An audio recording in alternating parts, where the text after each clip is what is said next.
So we got a bad review on Airbnb, and honestly, it sucks.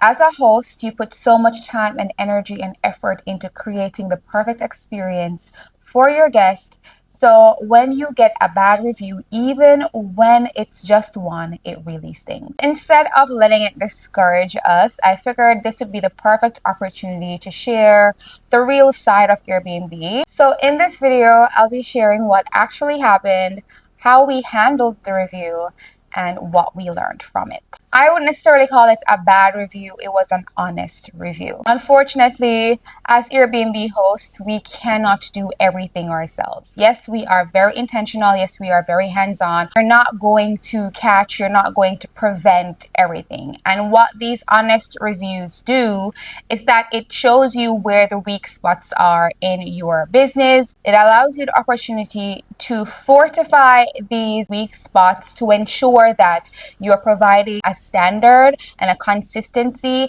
for all your guests. So I guess I should start off with a bit of a story time. So a few weeks ago, Melissa and I were at home chilling, waiting on the guests to check out. We wait on our cleaner to go in to let us know how the guest left the space. Then we can write a review. And then once you've written your review, you get to see the guest's review. So on Airbnb, you're not able to see the guest's review until you've written a review yourself as a host. The guest was very kind. She said that she had a good experience. However, she sent us a private message telling us what actually happened. And honestly, when I think about it, she did us a favor. She could have really went on the app and went into our comments and in our review section and been very brutal about what her experience was. And honestly, if she had done that, I wouldn't have faulted her. She explained that the pictures that she saw online, the experience that everyone else had when they visited our Airbnb, and the reviews that they left it didn't equate to what her experience was. When she went in, she saw crayon marks on the primary bedroom wall. She saw wrappers and snack bags under the couch. It just didn't look as pristine and tidy as how she expected based off the pictures and based off the reviews of our other guests. This completely shocked us because if you know anything about me and if you've watched any video of mine, how Melissa and I really tidy the house, we deep clean, the things that we do to keep the house feeling fresh and updated and welcoming, you understand that we're definitely dealing with a fluke situation. Turns out that our cleaner was slacking on the job. He was really dropping the ball. We did not get rid of our cleaner because after doing further investigation, we just realized that cleaner was getting older. He had some health issues that we were previously aware of, but he just wasn't honest with us and he wasn't forthcoming with what he was able to manage and how much work he was able to take on. We do have a backup cleaner, so if he was forthcoming with that information, we could have split up the workload a little bit more and equally for our backup cleaner so he didn't feel as overwhelmed. But age and health concerns, he just wasn't as detail oriented and he missed some really big things. He really dropped the ball. And unfortunately, one of our guests really suffered. It really affected her experience. We were very, very grateful with the fact that she honestly saw, based off the space, the house that she entered, she saw that it's a good Airbnb. The amenities that we provided are beautiful. The ambiance that she was supposed to experience, it could have been there. But because of this lapse in the quality of work that our cleaner normally provide, our guests suffered. And of course, we apologized and we told her that we had an immediate meeting with our cleaner. We shared his review because at the end of the day, that was a review of the quality of work that he did. And of course, he realized that, it's time for him to set back a bit and possibly accept help from our other cleaner, share the workload. He is getting older. He does have some health issues. And as much as we love our cleaner, as much as we love the work that he provided, Unfortunately, this is not something that we are able to accept. We cannot accept any lapse in the quality of cleanliness of our Airbnb. That's one thing that we stand firm on. Our Airbnb is very clean. You can eat off the floors. Basically, it smells amazing, which is one of our biggest compliments at our Airbnb. It is very clean, smells amazing. The amenities that we provide are top tier. If you want to check out this amazing Airbnb that I talk about, I'll have the links to our Airbnb in the description below. Feel free to check us out. And I will say this really brings us back to the human experience in this business. The meeting that we had with our cleaner wasn't to scold him or to make him feel bad. It was just to show him how just this small lapse, these small details that was missed, it really affected our guests. So how did we handle this review? We decided that we were going to create a check sheet for our cleaner. Maybe this is something that people already do, but this is not something that we thought we needed to implement. But shows you that, there's always room for improvement. There's always room to grow and to learn.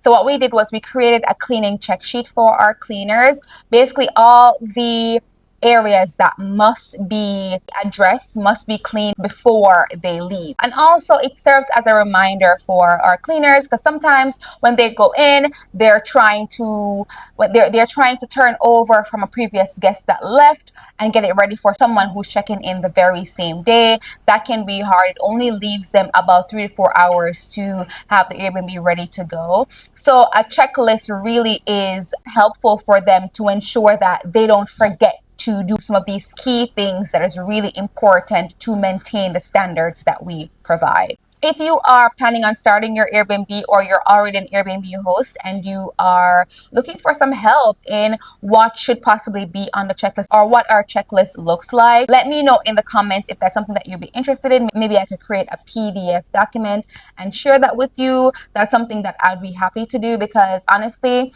doing this now for almost 2 years, there's not much information on how you manage. There's not much information readily available on these little things that you can do to make your business run more seamlessly. So if I can be that resource for you, I'd be more than happy to help. Okay, so now I want to answer some general frequently asked questions from first-time hosts that are trying to scale their business, and also from guests. The first question is, what is one thing I should know before starting an Airbnb business?